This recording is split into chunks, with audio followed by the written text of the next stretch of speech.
Hello and thanks for joining me. Today we have the Element GateKeeper back on the table. I believe last time you've seen this truck we painted up the interior and the details on the back. But now it's time to totally change the look of the truck.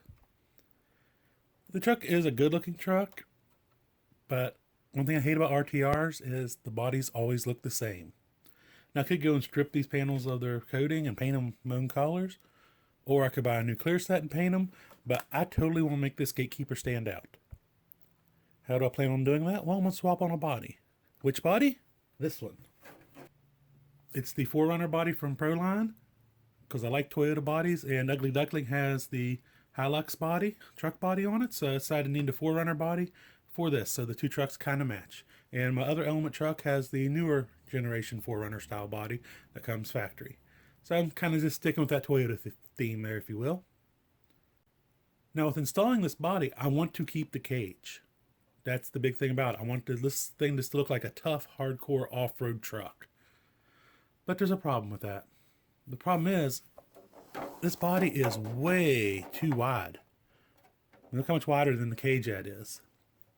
But I think we can get creative here. What I think we can do is cut this body in such a way that lets us shrink it. Then we can just bolt the body down, don't have to worry about it. We can still use the flip up to get into our electronics and all that. And like I said, I think it'll just look really good, and that'll give it a menacing look too. Because you'll still be able to tell it's a Toyota 4Runner, but you'll still be able to see, and you'll be able to see all the cage and all that. So I think it'll just have that rough and ready off-road look. I'm not sure how I'm going to cut this yet, so what I think I'm going to do is take a bunch of measurements, draw on here on the outside with a Sharpie, because it has protective film on it, so I don't have to worry about Sharpie being on visible nor I paint it if I don't get it all off. But just a side note, you can clean off Sharpie just using a like an alcohol prep or a paper towel with some alcohol on it will remove Sharpie from bodies. As of right now, I think this body is going to end up being in probably 4 pieces. That's the plan right now. I'm not quite sure how I'm going to do the back yet, but what it's going to be, we're going to have a roof panel. We're going to have a panel for each side. And for the hood here, and like I said, maybe for the back, actually it might be 2 more panels. I may end up having to cut these fenders as well, so that they can be separate and allow them to tuck in. But let me get to measuring, and once I get my cut lines figured out, I'll come back and show them to you before I start cutting on the body. Wish me luck. I now have the cut lines on the body drawn on there with my Sharpie. As you can see here, plan is to cut down this long one first and around this A-pillar. And then I was going to cut down this line of the hood right here to help cut the side free, but I decided instead to make a cut at an angle this way. That way it'll give me more material here whenever I do get this to curve inward to bolt back to the hood. So make it all one piece again. Otherwise I was afraid there might not be really enough material here to do it so it'd hold up. I'm going to cut across the front of the hood, and I'm going to cut the grill in the middle. That way it stays with the fender side. And I can narrow the grill down whenever I get the body fitted to the width I need. I'm also going to cut along the windshield here. Basically cut the whole windshield out. Here on the side I have a cut line for the fenders. I may not end up needing this. That's why I marked it down in case I do. If I can get the fender to bend enough to fit those lines on the cage, then I'm not going to worry about cutting the fender free. But it's there just in case I need to get that little bit of more angle out of it.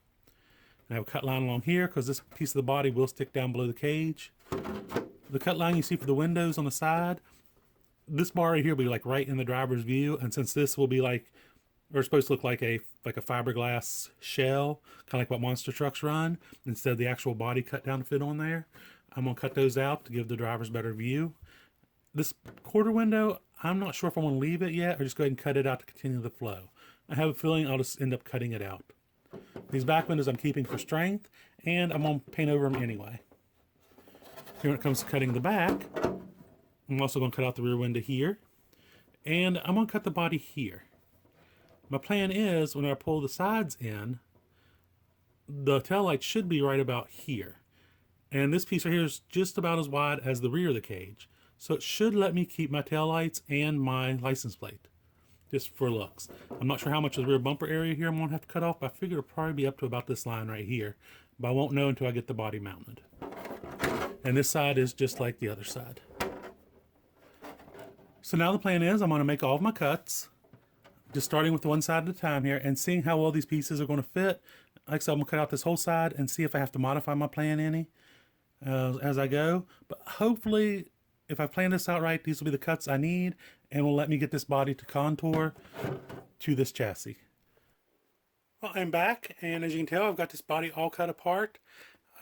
Before I show it to you on the truck, I'm going to tell you a little bit about what I learned along the way. It's best to cut a side loose, figure out where you're going to cut the top. You'll cut the roof loose from the body from. Start there, and start with the whole side piece. When I started with this side right here, it still had the fender on it. About like so. You can tell how much I had to actually cut out of it to make this work. But the reason I say start with the side piece is because that way it'll help you see where you need to cut at to make this work, and if it's even going to be possible. But once you get one side piece lined up, you can do the other side and just kind of mirror what you did on the first side. Just kind of giving you a little preview here. That's about how it sits on here.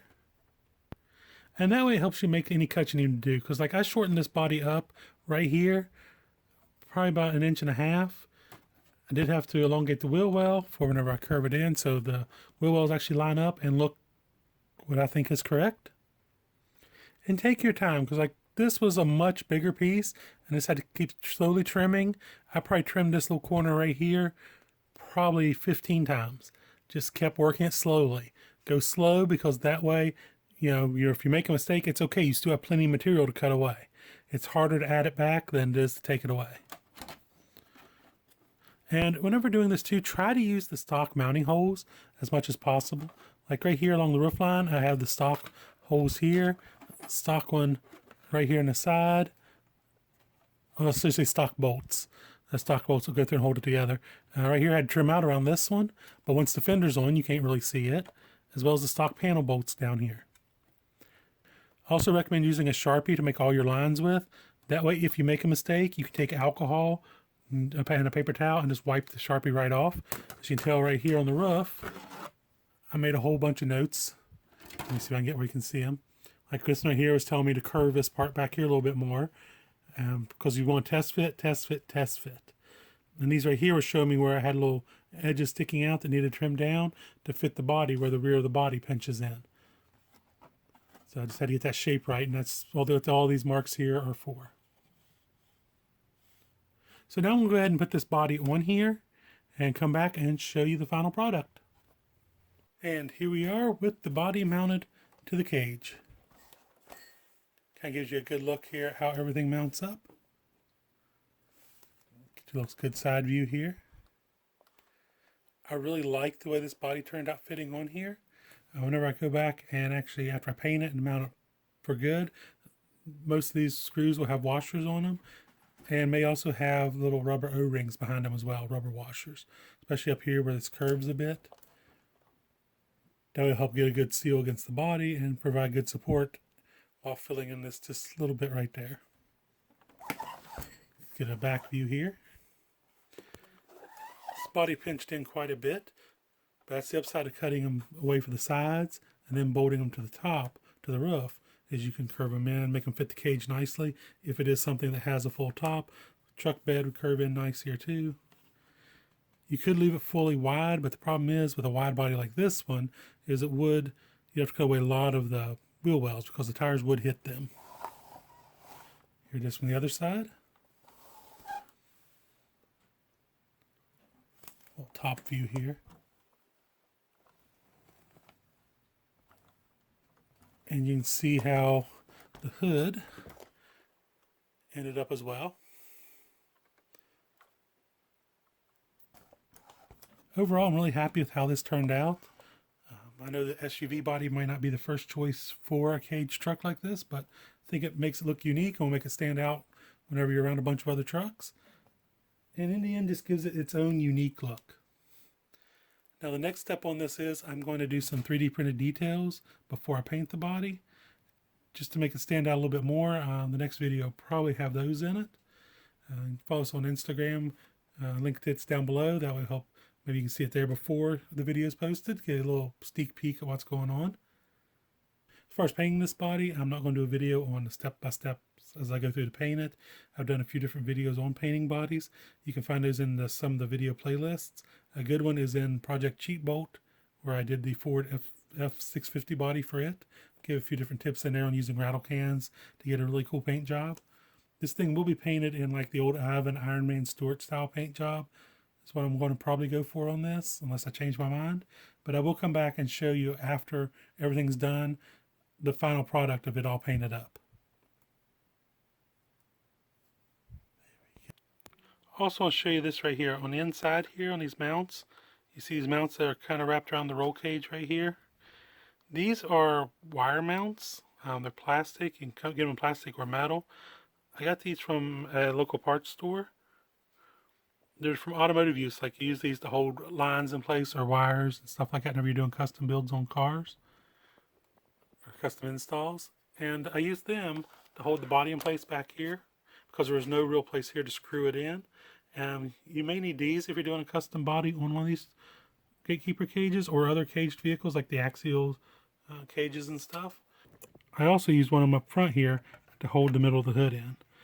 I didn't really need it probably where I was mounted the fenders here, but since I didn't have a solid connection up front of the hood to the roll cage, that's why I decided to put one up here.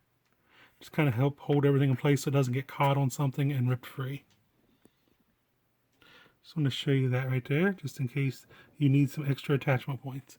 And I just have a screw going through them with a nut on the end. So I hope you enjoyed this video. Maybe it's giving you some tips and ideas on how to do your own body. If you want to try and do some kind of body swap to the GateKeeper and keep the cage. If you did enjoy this video, please give us a like and subscribe so you can see our future updates on this GateKeeper. Eventually, after I do finish all the visual mods, I'm sure there will be some performance mods as well. So until next time, happy RCing.